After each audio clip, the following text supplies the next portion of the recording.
estamos con el tío Pedro en la floresta. Vamos a hacer un snorkel. Venimos de Cendita. Aquí está el paso. Pues si alguien viene, hay que ir debajo de la cascada cuando viene esto, por detrás del seto, del césped. Vas por ahí sin problemas y por ahí se baja enseguida. O podéis venir por aquí, pero por aquí está mejor el camino. Cruzas el agua y ya está. Una pasada.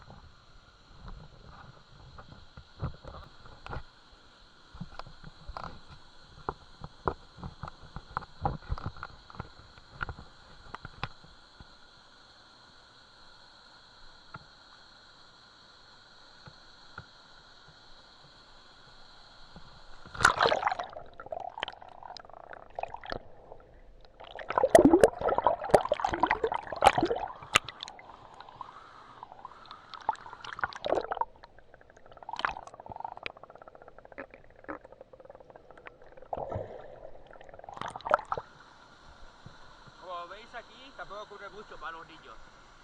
Perfecto. Y para nadar, bueno, puedes nadar. Tiene bastante profundidad para nadar.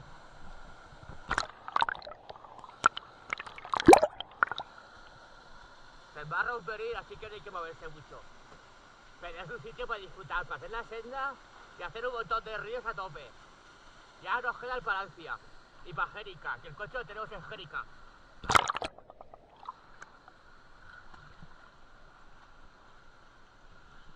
Para salir se sale bien, sin problemas. Y es bastante limpio.